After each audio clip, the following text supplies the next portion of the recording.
इस वीडियो में हम बात करेंगे जो आपका डीएलएड का कोर्स है, इसके एग्ज़ामिनेशंस और जो इवैल्यूएशन का प्रोसेस है उससे रिलेटेड जितने भी डाउट्स हैं आपके कि कितने पेपर में फ़ेल हो सकते हैं, कितने मार्क्स आने चाहिए, कितनी ऑल ओवर परसेंटेज आनी चाहिए, और भी बहुत सारे डाउट्स कि कितने पेपर्स अगर पास ना किए तो आपको रिपीट करना पड़ जाएगा पूरा साल, और किस तरीके से आपको रीअपीयर करना होगा अपने उन पेपर्स को जो आपने क्वालिफाइंग मार्क्स नहीं ऑब्टेन किए हों जिसमें।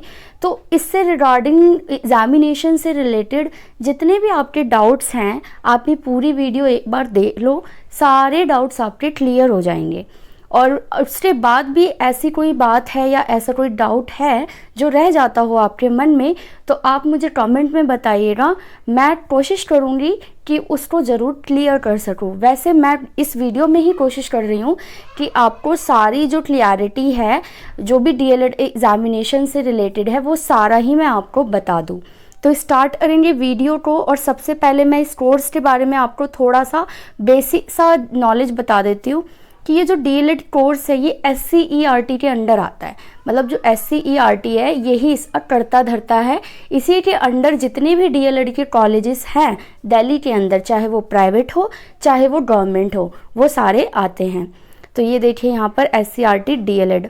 और एक बात कि ये 2 ईयर डिप्लोमा कोर्स है और साथ ही साथ ये एक प्रोफेशनल कोर्स है। तो इस चीज़ का ध्यान रखना है कि ये आपका कोई ग्रेजुएशन या कोई डिग्री इस टाइप का नहीं है, ये आपको डिग्री नहीं देता, ये आपको डिप्लोमा देता है। ये 2 ईयर का डिप्लोमा कोर्स है और एक प्रोफेशनल कोर्स है जिससे आप किसी प्रोफेशन में जाएंगे, मतलब कि टीचिंग का जो प्रोफेशन है वहाँ पर जाएंगे। क्योंकि ये 2 ईयर का डिप्लोमा कोर्स है, लेकिन फिर भी आप क्या कर सकते हो, डीएलएड को मैक्सिमम यानी ज़्यादा से ज़्यादा 3 सालों में कंप्लीट कर सकते हो। मतलब अनदर ईयर आपको मिलता है, एक बार चांस मिलता है कि आप जो है अपना डीएलएड जो है वो कंप्लीट कर सको। किन्हीं रीजंस की वजह से अगर आप किसी साल एग्ज़ाम नहीं दे पाए या फेल हो गए, वो सारा मैं आपको आगे बताऊंगी। तो आपके पास 1 साल एक्स्ट्रा, मतलब एक चांस होता है कि आप दोबारा से पेपर्स दो और फिर अपना डीएलएड कोर्स जो है वो फाइनल कर लो। तो बात करेंगे यहाँ पर अभी एग्जामिनेशंस की कि किस तरीके से आपके जो नंबर है वो डिवाइडेड होते हैं और आपको इंटरनल में एक्सटर्नल में किस तरीके से मार्क्सिंग परसेंटेज चाहिए होती है। तो बात करें अगर इंटरनल्स की, तो आपको पता है कि जो आपके 2 तरह के होते हैं यहाँ पर प्रैक्टिकम, एक होता है इंटरनल, दूसरा एक्सटर्नल। तो इंटरनल आपके कॉलेज के ही अंदर होते हैं, आपको पता है आपने फाइल्स वगैरह बनाई होगी, प्रोजेक्ट बनाए होंगे, और भी जितनी भी तमाम चीज़ें कॉलेज के अंदर होती हैं वो आपके इंटरनल्स होते हैं।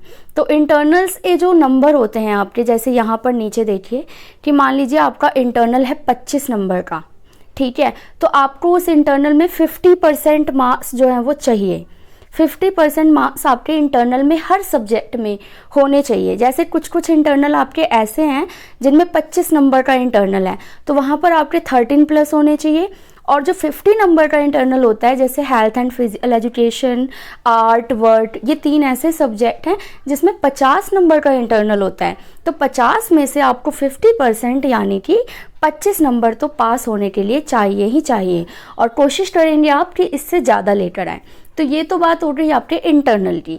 अब बात करते हैं एक्सटर्नल की, जो आपके हाथ में होते हैं, जो आप पेपर देते हो और अभी आपके पेपर चल भी रहे हैं, तो उसकी बात करते हैं।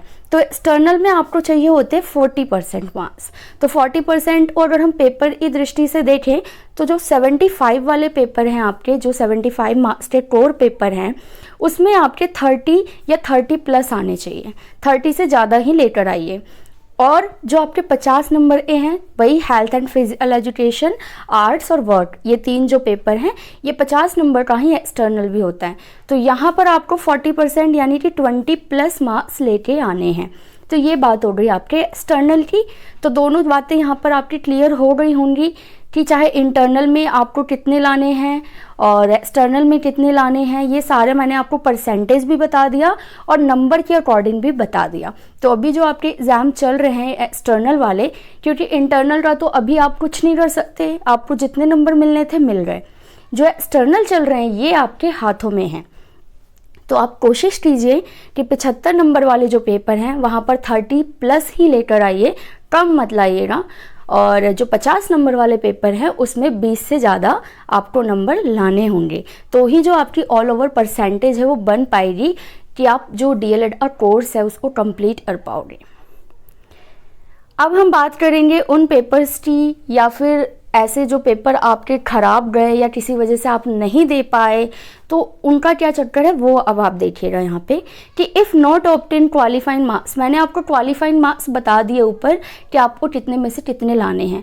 मान लीजिए कि आप किन्हीं 4 या 4 से कम सब्जेक्ट में, 1 में, 2 में, 3 में या 4 में, तो अगर आप 1, 2, 3, 4 इनमें से किसी भी पेपर में फेल होते हैं, मान लीजिए आपके क्वालिफाइड मार्क्स आए नहीं, 75 में से 30 नहीं आया, आपका 20 आया, 15 आया, या आपने पेपर ही नहीं दिया, तो आपने मान लो एक पेपर में आपकी बैक आ गई, ठीक है, चाहे 2 में आई हो, चाहे 3 में आई हो, चाहे 4 में आई हो, तो 4 पेपर तक ये आपको ऑप्शन मिलता है कि अब आप क्या करोगे, रीअपियर दो सब्जेक्ट्स।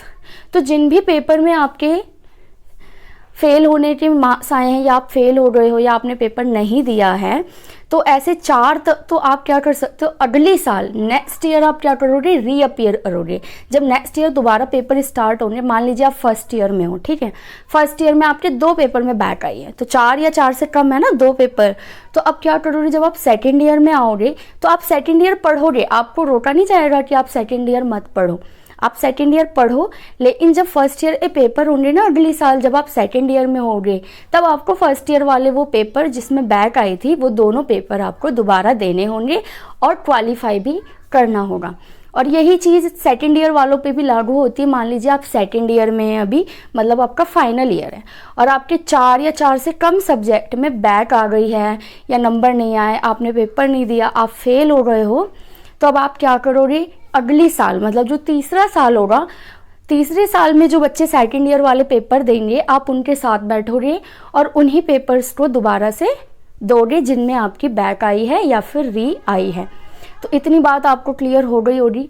आपको ध्यान रखना है कि 4 या 4 से कम सब्जेक्ट में अगर आप फेल हुए हो तो आपको सिर्फ उन्हीं सब्जेक्ट के पेपर अगले साल जो है दोबारा से देने होंगे तैयारी करके, ठीक है। इसके बाद हम बात करते हैं कि if not obtain qualified marks in more than 4 subject. अब मान लीजिए आपके 4 से ज़्यादा पेपर में बैक आ गई हो, 5 में, 6 में, 7 में, जितने में भी, तो अब क्या होता है, आपके लिए जो रूल है वो चेंज हो जाएगा। अब आप रीअपियर तो करोगे, लेकिन सिर्फ उन सब्जेक्ट उन्हीं जिनमें आप फेल हुए, बल्कि पूरी क्लास आपको रीअपियर करनी होगी। जैसे मान लीजिए फर्स्ट ईयर में आपके 4 से ज़्यादा सब्जेक्ट में फेल हो गए, आप 5 सब्जेक्ट में या 6 में आप फेल हो गए फर्स्ट ईयर में, तो आपको दोबारा से फर्स्ट ईयर करना होगा और पूरे 10 के 10 सब्जेक्ट का पेपर देना होगा, जैसे पूरी क्लास मतलब रिपीट करनी होगी। ऐसे ही सेकेंड ईयर वालों के लिए, आप मान लीजिए सेकेंड ईयर में अभी फाइनल ईयर में हो और आपके 4 से ज़्यादा सब्जेक्ट में बैक आ गई है या आप फेल हो गए हो, तो आपको क्या करना होगा, अगली साल पूरा सेकेंड ईयर रिपीट करना होगा। ये नहीं कि सिर्फ 5 सब्जेक्ट करने होंगे, क्योंकि 4 से ज़्यादा हैं, इसलिए पूरी ही क्लास आपको यहाँ पर रिपीट करनी पड़ेगी। तो ये आपका जो थर्ड ईयर है वो एक्स्ट्रा आपको एक चांस देता है कि आप अपना कोर्स जो है वो कंप्लीट कर लो। तो यहाँ पर साफ साफ ये बात जो है लिखी गई है प्रोस्पेक्टस के अंदर, ये सारी जो नॉलेज मैं आपको दे रही हूँ, भले ये कॉपी के ऊपर मैं रिटर्न में आपको समझा रही हूँ लिख कर, बट ये सारी बातें प्रोस्पेक्टस से ही ली गई हैं और कुछ भी एक्स्ट्रा या कम नहीं है। मैं कुछ एक्स्ट्रा नहीं बता रही हूँ आपको, ये सारी रेलिवेंट ही बातें हैं। अब मैं अपनी तरफ से नहीं बोल रही हूँ, बस यहाँ पर प्रोस्पेक्टस नहीं है क्योंकि उसमें बहुत ही ज़्यादा लेंदी और दूर दूर इन्फॉर्मेशन दी होती है, तो मैंने वहाँ से सारा छांट कर एक जगह इकट्ठा कर दिया है बस आपके लिए, ताकि आपको जो सही नॉलेज है वो आसानी से मिल जाए। तो यहाँ पर साफ साफ बात है कि only 1 chance to repeat within 3 years. तो 2 साल का कोर्स है, ज़्यादा से ज़्यादा आपको 3 साल में तो कंप्लीट करना ही पड़ेगा if not qualifying in 3rd year. But अगर आप वो तीसरा साल जो आपको मिला है उसमें भी आप क्वालिफाई नहीं कर पाए, एक पेपर में दोबारा बैक आ गई या 2 में भी आ गई या 3 में भी आ गई, किसी में भी अगर आ गई ना, अगर 3rd ईयर में भी, तो trainee will be disqualified for award of the diploma. तब आपको DLED डिप्लोमा नहीं मिलेगा।